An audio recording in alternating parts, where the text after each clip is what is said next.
அட்டாச்மெண்ட்ல இருந்து எப்படி வெளியில வர்றது, எப்படி ப்ரோ ஒருத்தர் வந்து டீஅட்டாச் ஆகுறது அப்படின்னு சொல்லி இந்த மாதிரி பலாயிரம் கமெண்ட்ஸ் என்னோட ப்ரீவியஸ் வீடியோஸ்ல நான் படிச்சேன். ஓகே, நம்ம ஸ்ட்ரைட்டா பாயிண்ட்டுக்கு வருவோம். இங்க நிறைய பேர் டீஅட்டாச்மெண்ட் எதிர்பார்க்கறது இல்ல, அந்த குறிப்பிட்ட பர்சனால நான் ஹர்ட் ஆயிடக்கூடாதுன்னு தான் நிறைய பேர் எதிர்பார்க்கறீங்க. நீங்க நிறைய பேர் ஹோப் வச்சு இழந்துட்டு எக்ஸ்பெக்ட் பண்ணி ரொம்ப டயர்ட் ஆகி அண்ட் அவங்கள்ட்ட திரும்ப திரும்ப அந்த பர்சன்ல இருந்து டிசப்பாயிண்ட் ஆகிட்டு அந்த பர்சன் கூட இருக்க அட்டாச்மெண்ட்ல இருந்து நான் இப்படியே வெளியில வரணும் தான் நிறைய பேர் எதிர்பார்க்கறாங்க. ஆனா ஒரு பர்சன்ட் இருந்து அட்டாச்மெண்ட்ல இருந்து வெளியில வரணும்னு நினைக்கிறது இக்னோர் பண்றது கிடையாது. தென் அவங்க உங்க லைஃப்ல இருந்து கட் பண்றதும் கிடையாது. அப்ப முன்னாடி நீங்க கேர் இல்லாத மாதிரி நடிக்கிறதும் கிடையாது.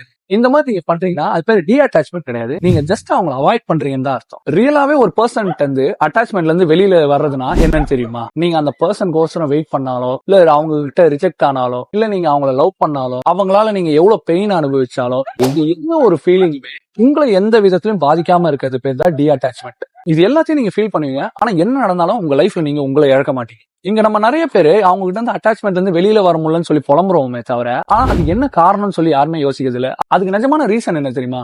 நீங்க ரொம்ப நாளா ஒரு கான்வர்சேஷன் அவங்க கிட்ட பண்ணக்கூடாதுன்னு சொல்லி அவாய்ட் பண்ணிட்டு இருக்கீங்கல்ல, அந்த ஈகோ தான். ஏன்னா உங்களோட ஈகோ அந்த இடத்துல வெறும் கம்ஃபர்ட் மட்டும் தான் எதிர்பார்க்குது. இந்த இடத்துல நீங்க இந்த கேள்வி கேட்டா நீங்க திரும்பி ஹர்ட் ஆயிடுவீங்களோ, இல்ல அவங்க உங்களை விட்டு போயிடுவாங்களோ, இல்ல அதனால நீங்க கஷ்டப்படுவீங்களோ, இல்ல அவங்க கஷ்டப்படுவாங்கன்னு சொல்லி யோசிச்சு உங்க மனசுல இருக்க அவங்க கிட்ட சொல்லாம நீங்களும் டீஅட்டாச்மெண்ட் ஆக முடியாம நீங்க உங்ககிட்டே கேள்வி கேட்டு மத்தவங்கள்ட்டையும் கேள்வி கேட்டு அதுக்கு பதில் தெரியாம இந்த ரிலேஷன்ஷிப்பை கண்டினியூ பண்ணலாமா இல்ல வேணாமா, அந்த பர்சன் இப்படி இருக்காங்க, எனக்கு பிரெட் கிரம்ஸ் பண்றாங்க, என் ரிலேஷன்ஷிப் வந்து ஒழுங்கா போல இப்படின்னு நீங்க மைண்டுக்குள்ள போட்டு யோசிச்சுக்கிட்டே இருக்கிறதுக்கான இவ்வளவு ரீசன்ஸ் இருக்கும். ஒரு கடைசியா ஒரு ஹார்ஷான ட்ரூத் சொல்லிட்டா, நீங்க எப்போ அந்த பர்சன் வந்து அட்டாச்மெண்ட்ல இருந்து வெளியில வரணும்னு நினைக்கிறீங்களோ அப்பதான் நீங்க இன்னும் அட்டாச் ஆக ஆரம்பிப்பீங்க அவங்க கூட.